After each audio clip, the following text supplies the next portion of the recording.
These hallways once echoed with the sound of children, but now the classrooms have gone quiet. All that remains are the scars of the deadliest attack on civilians in this war. The pain of what happened is still raw. Amina Nadimi taught in the school for 6 years. اسمش نمیشه بذاری مدرسه. اینجا فقط دیوارهایی هستش که بوی شهادت و بوی غم و خون شهدا اینجا ریخته شده. In the opening hours of the war, experts say evidence indicates a US strike hit the Shajara Tayyiba school in Minab, southern Iran, transforming an ordinary school day into one of the conflict's defining tragedies. The authorities were keen for us to come here because this attack has become a big part of Iran's case to the world. And behind me, it's been months since the attack, and still they are sifting through the rubble, looking for what remains of those who were killed. Many hoped a foreign intervention would lead to political change after months of bloody anti-regime protests. Within hours of the war beginning, Minab was under attack. Parents had been told to collect their children.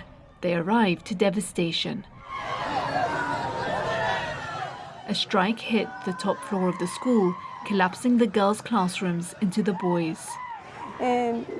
دم در مدرسه که رسیدم ازدحام جمعیت همه ولیای دانش آموزا که اصلاً کفش دمپایی هیچی پاشون نبود فقط میدویدن سمت مدرسه و من فکر میکردم که هیچ دانش آموزی و هیچ همکاری تو مدرسه نیست و با خودم میگفتم چرا میان سمت مدرسه اینجا که کسی نیست. فکر میکردم که همشون فرار کردن.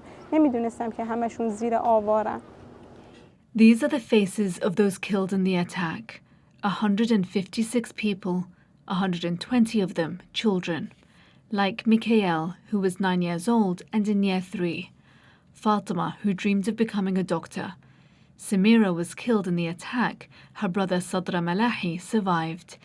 And this is 7-year-old Mahdis, seen leaving for school with her father for the last time. Reza was one of the first emergency responders at the scene. I remember that I came here and saw one of my relatives.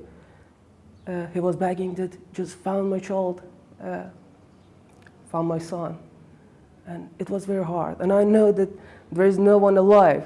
And I couldn't tell her that your son is not alive. And Independent investigations into the strike have questioned whether the school was hit because of its proximity to an IRGC site. The US is yet to release the findings of its inquiry, but Reza is adamant that there's been no military activity here for years. it was, but not nowadays. The place of the army and everything that was near here is changed many years ago. Can I ask you, recovering from seeing something like that must be really hard. Yes, for sure. How has that been like for you? It was very hard, actually. Even in my sleeps, even in my dreams, I couldn't sleep for a few days. And when I close my eyes, even nowadays, I just remember these things that I have seen here. It's very hard for me.